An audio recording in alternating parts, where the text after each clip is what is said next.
Hello YouTubers, Big Swole 58 here, coming at you for the very first time. So welcome to my channel. This is my first video ever on YouTube, so I hope it's enjoyable. Hope you find something that you can use, and I just hope you like it. If you do, please, at the end of the video, click the like button and subscribe. This is my first video, so there won't be much on my channel for right now, but I do plan to make more videos as time goes on.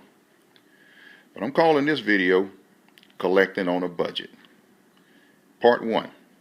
The reason why is because I've kind of been inspired to do a video of my own, because for the last 5 or so years I've been looking at a lot of videos of various gun owners' collections, and I've really been impressed.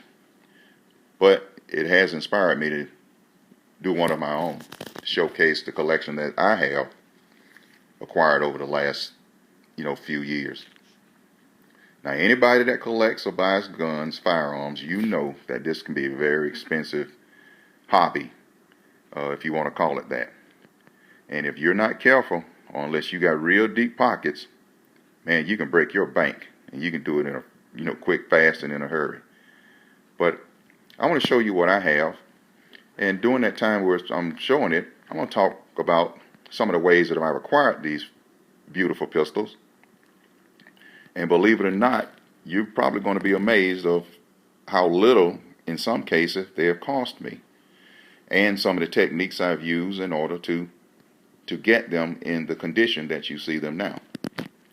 So let's start over here on the left. Here I have showcased my Model 629s. I have 3.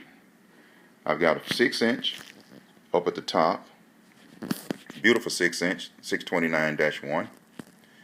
Here's a 629-1, then 4-inch, and my latest edition, which is a 629-6 Taylor edition gun. Now, I don't have the Taylor edition grips on them because, to be honest, those grips suck. So what I did was I bought some older Smith & Wesson in-frame finger groove grips and affixed to that gun. It's much better, looks much nicer, in my opinion, and it definitely feels much better in the hand.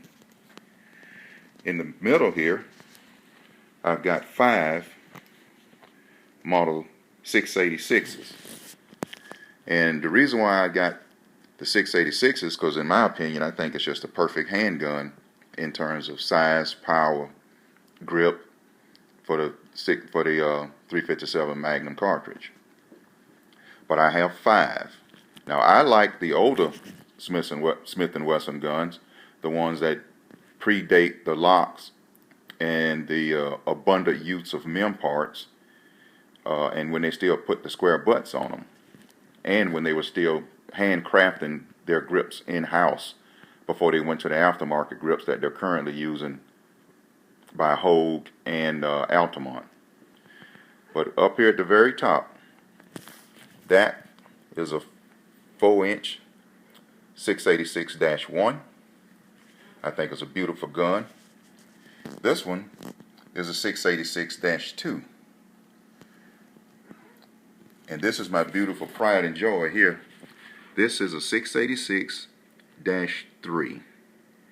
And I believe, though I'm not certain, I believe that is a Lou Horton gun. And that's based on the testimony from the person that I bought it from. But I haven't verified that with Smith & Wesson. And over at the top of the screen, I've got a 686 No Dash. Beautiful gun. Love those grips.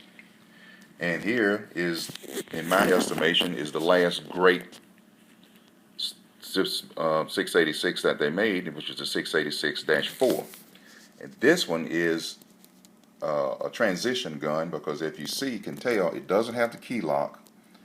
It's got a forged trigger and hammer. Still has the hammer mounted firing pin, but they've already gone to, on this model for some reason, the new cylinder release button. It's the tapered button as opposed to the ones on the previous model that are sort of the flat buttons. Now, I don't have a preference of either. I think they both look equally nice, but I do find this to be sort of odd that they put this one on this dashboard gun. Now, this is not an aftermarket edition, because nobody took this gun and added that later, because I bought this gun from the original owner, and he assured me that that's the way that it came. It doesn't matter. I think it's a beautiful gun, no matter which thumb piece that it has.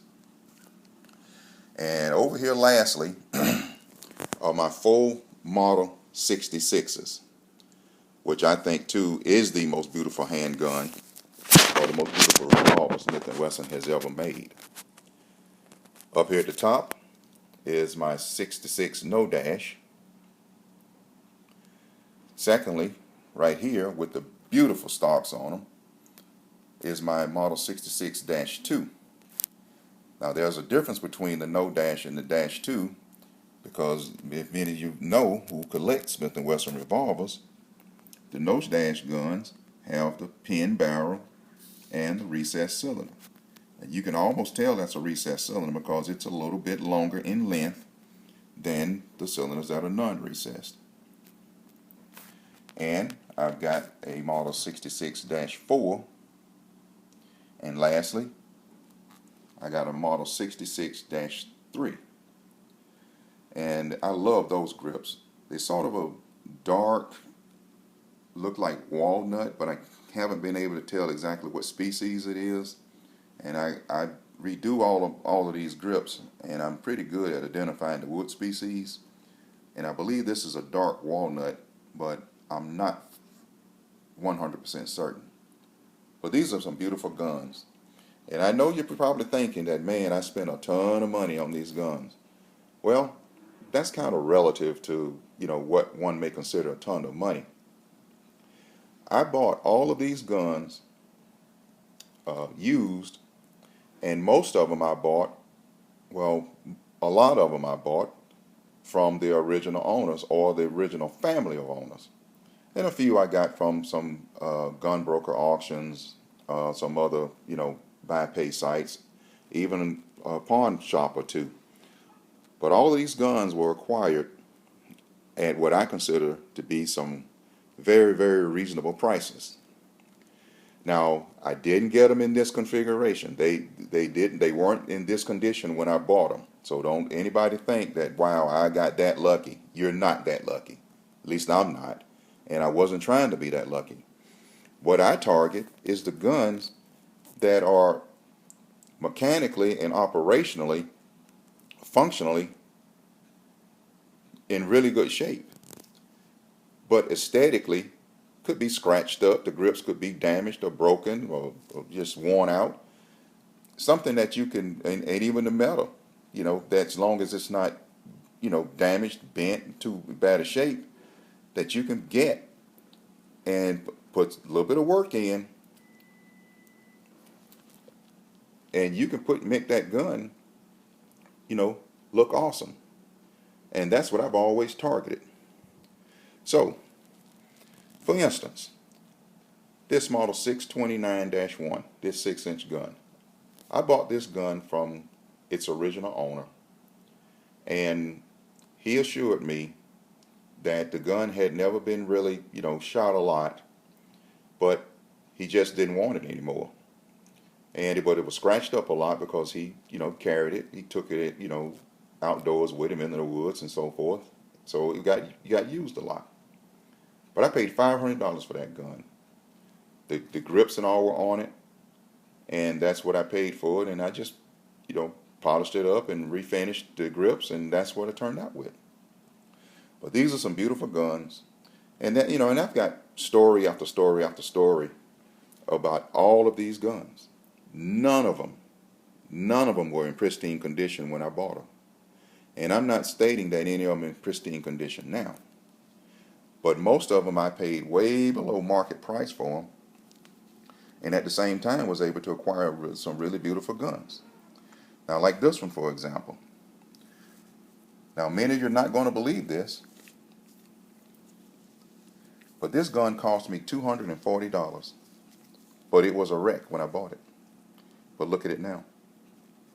I paid $240 for that gun.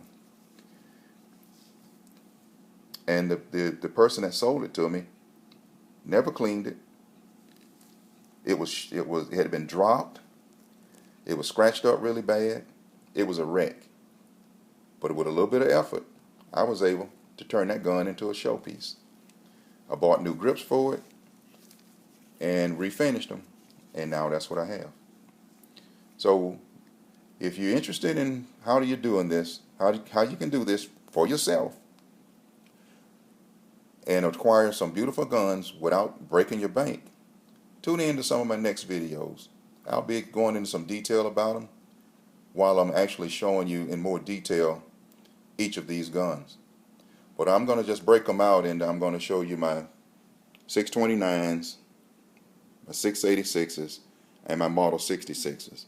And maybe by then I'll be done added the last one of my desire, which is a Model 66-1. I don't have one. I've got a no dash, a dash 2, a dash 4, and a dash 3. I want to get the dash 1s. But listen, I'm going to cut this short. It's my first video. I hope you guys enjoyed it. And tune into my channel. Should be more coming. If you like it, please click the like button. And this is Big Swole 58 signing out.